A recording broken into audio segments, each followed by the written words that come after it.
So, what if I told you that waiting just 10 extra years to start investing won't just cost you a little bit of money? Right, it's not a small penalty. No, it will literally cut your final net worth in half. Like you wouldn't be working any less hard, you'd just be starting the engine a decade too late. Yeah, that's a tough pill to swallow for a lot of people. It really is. Anyway, welcome to the Deep Dive. Today our mission is to decode the actual mechanics of wealth building and financial independence. Mm-hmm.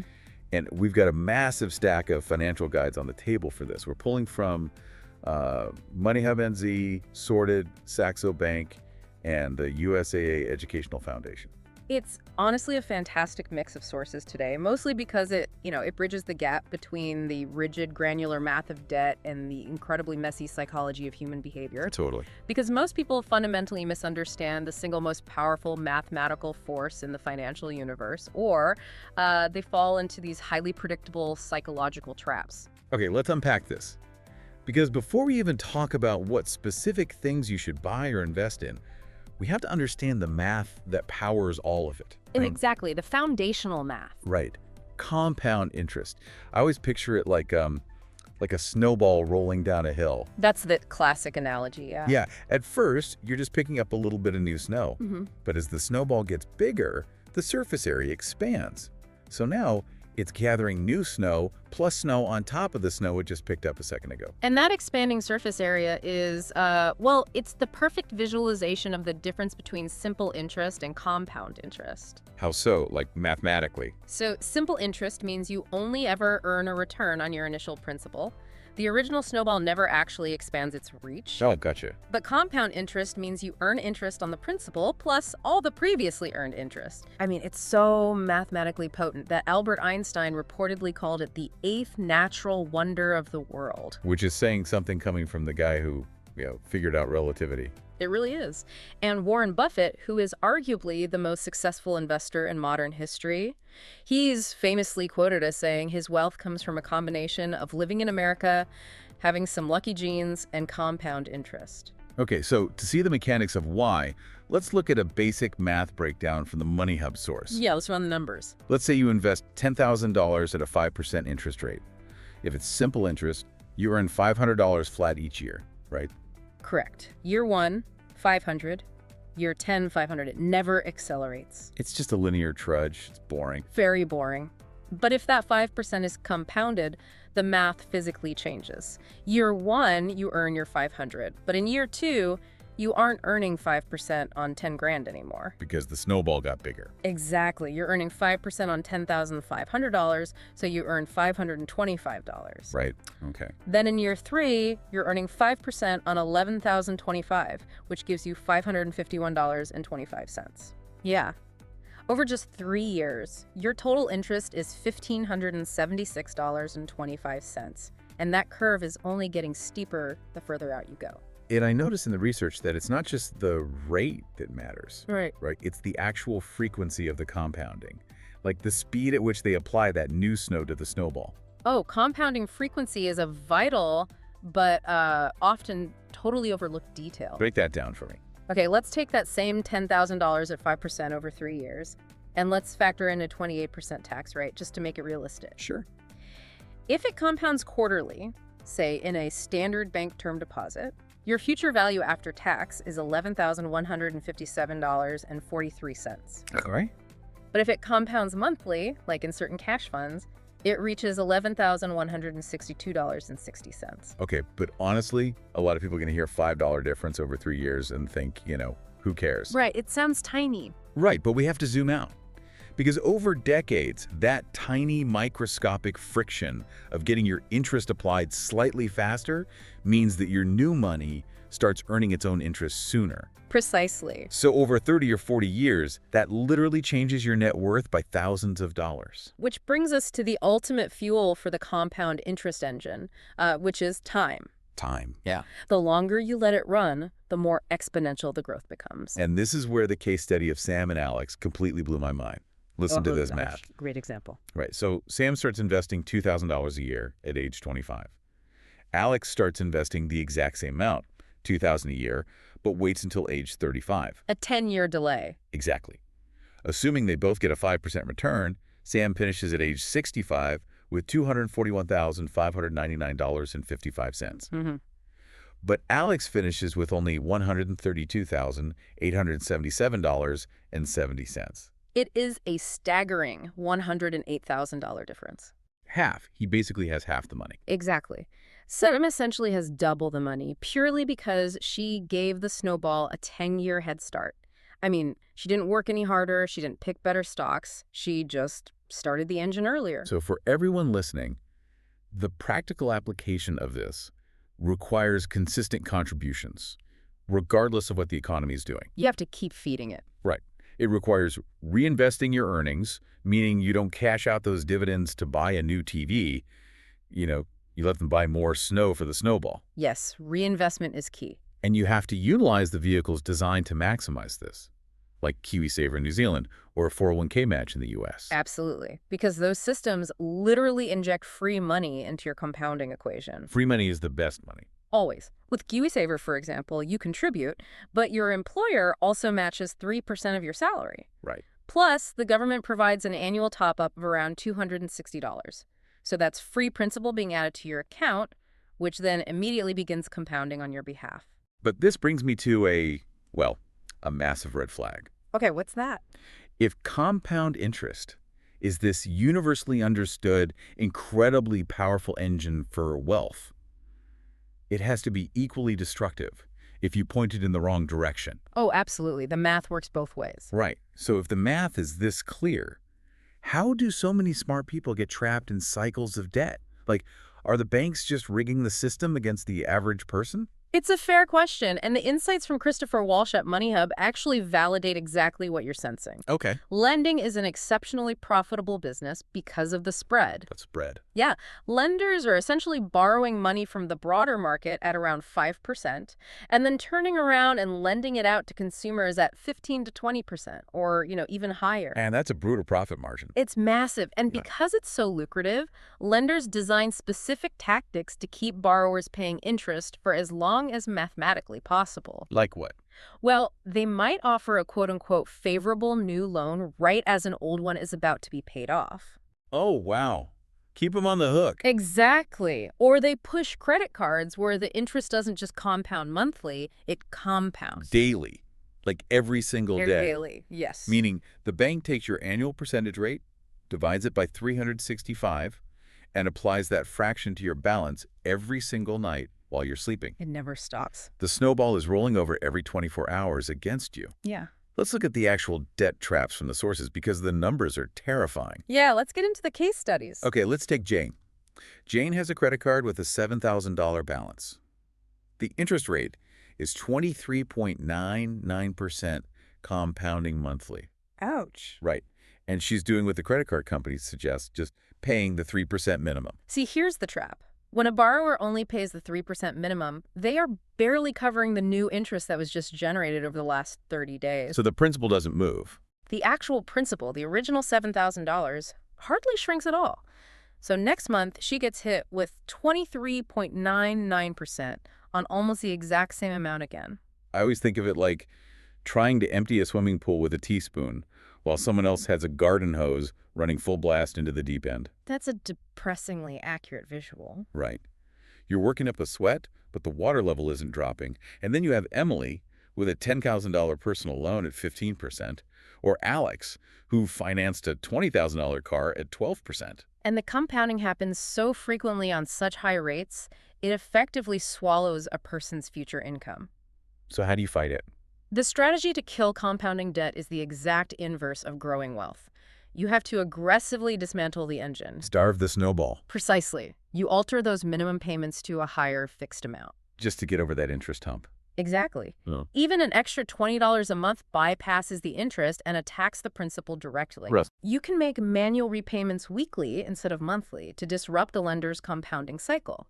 You throw any occasional lump sums, like a tax refund, straight at the principal, or, you refinance the debt to a lower rate entirely. Okay, let's say you've done that. You've starved your high-interest debt, and you are ready to capture compounding positively. Where exactly do you park your money to let the engine run? Right, the million-dollar question. We hear stocks and bonds constantly. I always frame it like this. Buying a stock is like buying a seat at the owner's table. Mm-hmm. You get a share of the profits, but if the restaurant burns down, you take the hit. You share the risk. Yeah.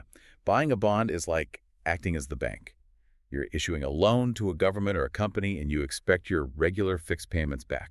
What's fascinating here is how often bonds are completely misunderstood by everyday investors. Really? Oh, yeah. People think of them as inherently safe, guaranteed money. But the Sorted Guide meticulously dismantles that myth. Yes, bonds offer a steady income via a coupon rate. And quick sidebar for you listening, it's called a coupon rate because historically, physical paper bonds actually had little perforated coupons attached to them. Oh, that's right. Yeah, you'd literally clip one off with scissors every 6 months and take it to the bank to get your interest payment. It's a great historical detail that explains the modern jargon. But despite that steady coupon payment, bonds carry hidden risks. Okay, let's hear them. The first is interest rate risk. Imagine you buy a bond that pays 4% interest for the next 10 years. A year later, the broader economy changes and new bonds are paying 6%. Oh, I see where this is going. Suddenly, your 4% bond is way less valuable to other investors. If you need to sell it before maturity, you have to sell it at a steep discount to convince someone to buy it. Basically, you're locked into a worse deal while the rest of the market moves on. Exactly. Then there is inflation risk. If you are locked into a bond earning 3%, but inflation spikes to 5%, the real purchasing power of your money is actively shrinking. Meaning your return is being eaten invisibly. Yes. Wait, let me push back on that. If inflation is 5% and my bond is only paying 3%, I am mathematically guaranteed to lose purchasing power. For sure. I'm going backward. Why would anyone ever buy a bond if that's a possibility? Are they just garbage investments during high inflation? It's a great point, but it comes down to capital preservation versus capital appreciation. Okay, explain that. Even if a bond is losing a bit of purchasing power to inflation, you are still highly likely to get your original principal back at the end of the term. Right. For a retiree who needs predictable, stable income to buy groceries, preserving the core stack of money is more important than risking it in the stock market for a higher return. It's about stability, not pure growth. Okay, that makes sense. It's an anchor. And you also have to consider liquidity risk. If you buy a corporate bond and suddenly need to sell it, there's no guarantee you'll easily find a buyer on the secondary market. That's a good point. Plus, not all bonds are created equal. When you buy corporate bonds, you need to know where you stand in line if the company goes bankrupt. Oh, like a hierarchy. Yes. Senior bonds get priority. You are at the front of the queue to get whatever money is left. Subordinated bonds are further back in the queue. Meaning you might get nothing. Exactly. Yeah. They are riskier, they carry lower credit ratings, and therefore they have to offer higher interest rates to tempt you to take that risk. So how do you actually choose between stocks and bonds? Because the USIA Educational Foundation provided a really clean timeline rule for this. They did. It's very practical. It all comes down to when you need the cash. If your goal is short-term, meaning 3 years or less, like saving for a house deposit, you need safety. Right. You can't risk the stock market crashing right before you buy. If it's intermediate, 4 to 6 years, you need a balance. But if your goal is long-term, 7 years or more, that's where you embrace the fluctuating risk of stocks, because you have the time to ride out the crashes and capture the higher rewards. I like to think of short-term bond investments as your portfolio's shock absorbers. And long-term stock investments as the sails catching the wind. Matching the vehicle to the timeline is the only way to build a resilient portfolio. Well, here's where it gets really interesting, though. Okay. We have the compounding engine. We have the vehicles, the stocks, and the bonds. But none of that matters if the driver crashes the car. Very true. And the biggest threat to your portfolio is you. Human psychology is incredibly powerful and, honestly, incredibly detrimental to good investing. Saxo Bank's breakdown of the critical mistakes beginners make is essentially a masterclass in behavioral economics. It really is. Because successful investing isn't about outsmarting the market, it's entirely about managing yourself. Let's move away from just listing these out and actually look at how this happens in the real world. Let's imagine a guy. We'll call him Dave. All right, let's look at Dave. Dave decides he's finally going to invest. He goes to a barbecue. Here's his buddy talking about a revolutionary new tech company. And Dave dumps his entire savings into that single stock. Oh, Dave. Well, Dave has just stepped on the first landmine, which is not diversifying. All his eggs in one very risky basket. He's tied his entire financial future to the success of one CEO. A resilient portfolio needs a mix of large-cap companies, meaning massive, established corporations, mid-cap, and small-cap companies, plus bonds and ETFs. And for anyone unfamiliar, an ETF, or exchange-traded fund, is basically a financial variety pack. That's a good way to put it. Right. Instead of trying to pick the one winning flavor of soda, you buy an ETF, which holds a tiny bit of every single soda company on the market. If one fails, the others hold you up. Exactly. But back to Dave. The tech company he bought suddenly reports terrible earnings. The stock plummets 30% in a week. The news is screaming about a market crash. Dave gets terrified and hits the sell button, pulling out whatever money he has left. Poor Dave. He just committed the second mistake, selling in a downturn. Why do we do that, though? This is driven by a well-documented psychological phenomenon called loss aversion. Evolutionarily speaking, humans are wired to feel the pain of a loss twice as intensely as the pleasure of a gain. Wow, twice as much. Yeah. In our hunter-gatherer days, losing a meal meant potential starvation, whereas finding an extra meal was just a nice bonus. We are wired to panic to survive. But that doesn't work in finance. No, in the stock market, when you panic sell, all you do is permanently lock in a temporary loss. Historically, the broader market always recovers. By selling, Dave also revealed he fell into the third trap, right? Yeah. Ignoring his risk tolerance. He invested way too aggressively for his actual stomach. Yeah, risk tolerance isn't just a corporate buzzword. It's a specific calculation based on your personality, your income stability, and your age. Exactly. And because Dave is now burned by the market, he stops investing entirely. He decides he'll only put money in, quote, if there's some left over at the end of the year. And this is mistake 4, failing to prioritize. Which means it never happens. Life always finds a way to spend leftover money. Always. You have to treat investing like a non-negotiable monthly utility bill. This allows you to take advantage of something called dollar cost averaging. Can you break down the mechanics of why that works so well? Sure. Dollar cost averaging is simply committing to investing a fixed dollar amount every single month, regardless of what the market is doing. Rain or shine. The beauty of the math is that when the market is crashing and prices are low, your fixed monthly contribution automatically buys more shares. They're on sale. Exactly. When the market is booming and prices are high, that same dollar amount naturally buys fewer shares. Over time, this smooths out your average purchase price and completely removes the emotion from the equation. It's automatic discipline. Yes. Now, eventually, Dave gets his confidence back. He decides to invest again, but he falls into mistake 5, lack of research. Ah, another classic. He buys a meme stock just because the CEO tweeted something funny, completely ignoring the company's debt levels or historical performance. That never ends well. Never. And finally, Dave tries to get smart. He decides he's going to wait for the exact moment the market hits rock bottom before he buys back in. Mistake 6, timing the market. Trying to time the market is arguably the most destructive behavior of all. People think they can jump out before a crash and jump back in right before a surge. Right. But the math shows why this fails. The market's biggest gains typically occur concentrated in just a few days, often immediately following massive drops. Oh, really? Yeah.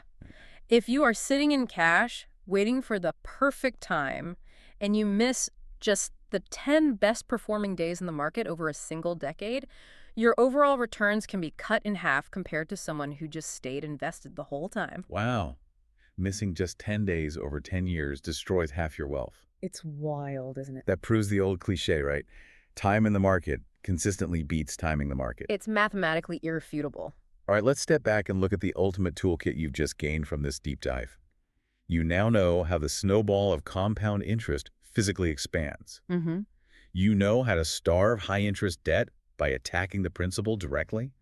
You know how to use bonds as shock absorbers and stocks as sales based on your timeline. The essentials. And most importantly, you know how to recognize your own evolutionary urge to panic sell and how to use dollar cost averaging to bypass it completely. It provides a very solid foundation. But to wrap this up, I want to leave you with one final thought, kind of circling back to our debate about inflation risk. Okay, let's hear it. We spend so much time obsessing over the risks of investing, the volatility, the market crashes, picking the wrong stock. Sure. But consider the alternative. Because of inflation, the purchasing power of cash sitting safely under your mattress is actively deteriorating day by day. It's shrinking.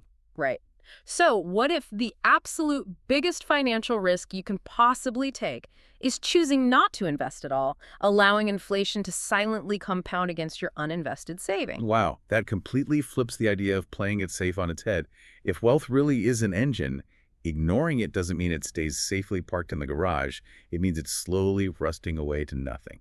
Exactly. Well, thanks for joining us on this deep dive. Keep questioning the mechanics, keep learning, and we'll catch you next time.